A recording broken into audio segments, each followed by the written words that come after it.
মা বাবার সাথে বেয়াদবি করলে ফলাফল কেমন হয় শুনেন।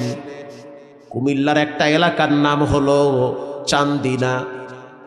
ওই চান্দিনার একজন লোক আছে, তিনি হলো ডাক্তার, থাকে ঢাকায় মুগদায়। তিনি আমাকে বলল, হুজুর মায়ের সাথে বেয়াদবি করলে যে কি হয় এটা আমি চোখ দিয়ে দেখছি।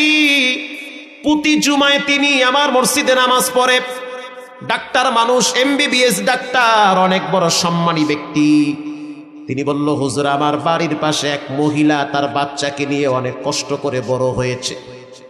বড় হওয়ার পরে স্বামী মারা গেছে।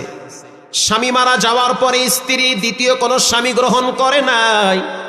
বাচ্চার চেহারার দিকে তাকাইয়া সৌন্দর্য, রূপ, লাবণ্য, যৌবনকে বিসর্জন দিয়েছে। বাচ্চা বড় হয়ে গেছে, শক্তি হয়েছে।